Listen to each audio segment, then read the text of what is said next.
অতি আনন্দ লাগিছে যে অসম সাহিত্য সভাৰ এটা শাখা দেৰগাঁও সাহিত্য সভা এই শাখাই 100 বছৰ অতিক্ৰম কৰিছে আৰু এই 100 বছৰ অতিক্ৰম কৰা অনুষ্ঠানটি ইমান জাকজমকীয়া আৰু ইমান তত্ত্বগধুৰ ৰূপত উদযাপন কৰিছে।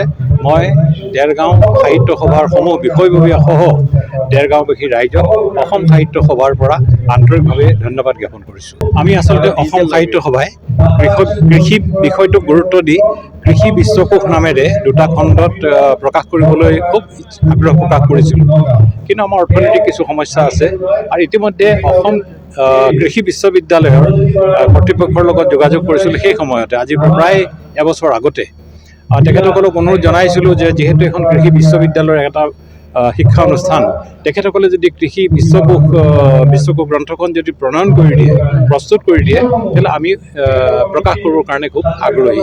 তেখেতসকলে যথেষ্ট আগবাঢ়িছিলে, কথাটো আমি জানো, কিন্তু আমাৰ দুৰ্ভাগ্য আমি আচলতে সেইখিনি সময়ত সেইমতে আগবাঢ়িব নোৱাৰিলোঁ। আজি এই অধিৱেশনতে অসমৰ মাননীয় কৃষি মন্ত্ৰীক পাই তেখেতক আমি অনুৰোধ জনালোঁ যে গ্ৰন্থখন যেই প্ৰকাশ নকৰক, কিন্তু অসমীয়া ভাষাত এখন কৃষি বিষয়ক বিশ্বকোষ লাগে। পৃথিৱীৰ বিভিন্ন ঠাইত কৃষি সম্পৰ্কত কেনেকুৱা ধৰণৰ অগ্ৰগতি হৈছে আৰু অসমৰ যিবিলাক আমাৰ থলুৱা কৃষি বা অসমৰ যিবিলাক কৃষি বিষয়ক বিষয়, সেইসমূহক সাঙুৰি লৈ বৃহৎ পৰিসৰত অসমীয়া ভাষাত যদি এখন কৃষি বিশ্বকোষ কৰে, এটা খণ্ডই হওক বা একাধিক খণ্ডতেই হওক, তেতিয়াহ'লে এইটো বৰ ডাঙৰ সুবিধা হয়। আৰু যিহেতু তেখেত এটা বিভাগ নেতৃত্ব দি আছে, তেখেতক আমি অসম সাহিত্য সভা পক্ষৰ পৰাই এই অনুৰোধ বা আবেদন জনাইছোঁ যে তেখেতৰ নেতৃত্বত কৃষি বিশ্বকোষ নামেৰে গ্ৰন্থ প্ৰকাশ। ইতিমধ্যে এই বিষয়লৈ যথেষ্ট আলোচনা আৰু পৰ্যালোচনা হৈ গৈছে আৰু ইতিমধ্যে আমাৰ নিৰ্বাচন প্ৰক্ৰিয়া আৰম্ভ হৈছে।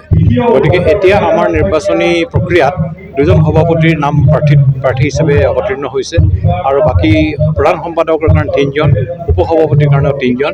গতিকে অহা 21 নৱেম্বৰৰ পৰা 4 ডিচেম্বৰলৈকে অসমৰ বিভিন্ন প্ৰান্তত থকা শাখাসমূহে তেওঁলোকৰ নিজা নিজা ভোট সাব্যস্ত কৰিব। আমি আশা কৰিছোঁ যে অহা ডিচেম্বৰ মাহৰ শেষ ভাগত আগন্তুক অসম সাহিত্য সভাৰ 2 বৰ্ষ কাৰ্যকালত কোনে নেতৃত্ব দিব, এই কথাবিলাকৰ বিষয়ে আমি তালিকা প্ৰকাশ কৰিম। মই দি যাব বিচাৰিছোঁ যে আমাৰ যিখন সংবিধান, কাৰণ ইতিমধ্যে অসমৰ জনমানসত বিভিন্ন ধৰণৰ এই বিষয়লৈ প্ৰতিক্ৰিয়া হৈছে আৰু বিভিন্নজনে বিভিন্ন ধৰণৰ অতি গঠনমূলক দিহা পৰামৰ্শ আগবঢ়াইছে। গতিকে সেই দিহা পৰামৰ্শবিলাক আমি অতি সূক্ষ্মভাৱে অধ্যয়ন কৰিছোঁ আৰু তাৰেই পৰিপ্ৰেক্ষিতত আমি পৰৱৰ্তী আহিবলগীয়া যিখন কাৰ্যনিৰ্বাহক হ'ব, তেখেতসকলক আমাৰ অভিজ্ঞতাৰে সৈতে সংবিধানখনৰ যিসমূহ দফা অসমৰ জনসাধাৰণৰ সুবিধাৰ কাৰণে বা ভালৰ কাৰণে আৰু অসম সাহিত্য সভাৰ ভৱিষ্যতৰ ভালৰ কাৰণে হ'ব পৰা বিধৰ বোধগম্য হৈছে, সেইখিনি আমি তেখেতসকলক জনাই থৈ যাওঁ।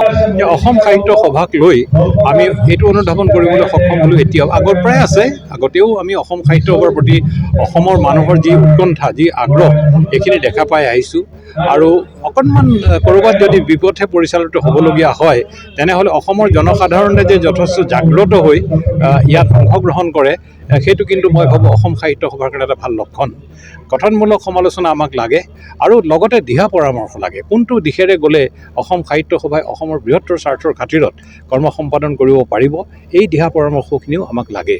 আমি আশা কৰিছোঁ যে অসমৰ জনসাধাৰণৰ আৰু অসম সাহিত্য সভাৰ শুভাকাংক্ষী বৃন্দৰ দিহা পৰামৰ্শৰে অসম সাহিত্য সভাখন ভৱিষ্যতে অধিক উন্নতিৰ ফলেৰে আগবাঢ়ি যাব পাৰিব।